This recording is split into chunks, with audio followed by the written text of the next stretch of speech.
There's this strange moment in adulthood where buying a property stops being a choice and starts feeling like an expectation. It's not necessarily something you decided on your own, it's just in the air. Conversations shift, friends start announcing purchases, parents start asking subtle questions. Financial advice online becomes very black and white: buy good, rent bad, and the pressure builds quietly.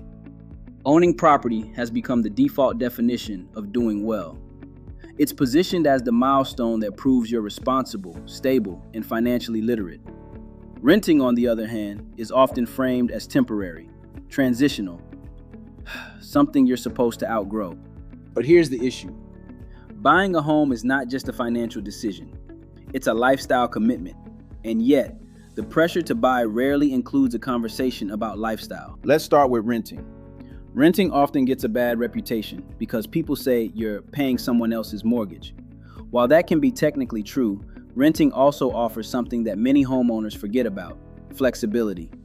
When you rent, you're not responsible for property taxes, major repairs, roof replacements, plumbing issues, or unexpected maintenance. If something breaks, your landlord typically handles it. That means fewer surprise expenses and less financial risk. Renting also allows you to move easily. If you change jobs, want to relocate to a different city, or simply want to try a new neighborhood, renting gives you that freedom without the complexity of selling a home. For many people early in their careers or those who value mobility, renting can actually be the smarter financial decision. But how about buying? Homeownership has long been considered one of the most powerful ways to build wealth. When you make mortgage payments, part of that payment goes toward building equity.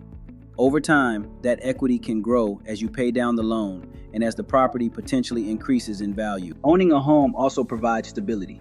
You're not worried about rent increases, lease renewals, or landlords deciding to sell the property. It becomes your space to customize, renovate, and truly make your own. However, buying comes with responsibilities that renters don't always consider. When you own a home, you're responsible for everything: repairs, maintenance, insurance, property taxes, and unexpected issues all fall on you.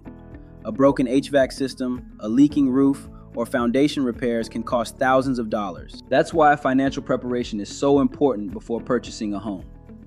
A good rule of thumb is to have enough savings not just for the down payment, but also for closing costs and an emergency fund for maintenance. Many experts recommend setting aside 1 to 2% of the home's value each year for repairs and upkeep. Another major factor is how long you plan to stay in the home. Real estate tends to work best as a long-term investment. If you plan to move in 2 or 3 years, the costs of buying and selling, including agent fees, closing costs, and moving expenses, may outweigh the financial benefits. But if you're planning to stay 5 years or longer, buying often starts to make more financial sense. Interest rates, housing prices, and your personal income stability also play a role. Just because you qualify for a mortgage doesn't necessarily mean you should take on the maximum loan amount. Your monthly housing costs should still leave room for savings, investments, and the lifestyle you want to maintain. So how do you decide which option is right for you? Start by asking yourself a few simple questions. First, how stable is my income right now? Second, how long do I realistically plan to stay in this area? Third, do I have enough savings to comfortably handle the cost of homeownership? And finally, do I value flexibility or do I value stability? If flexibility matters most, renting may be the better choice for now. If you're financially prepared and planning to stay in one place for several years, buying could be a strong step toward building long-term wealth. At the end of the day, housing decisions should support your financial goals and your lifestyle, not pressure from society or outdated rules about what you're supposed to do. Sometimes renting is the smartest move. Sometimes buying is the better investment.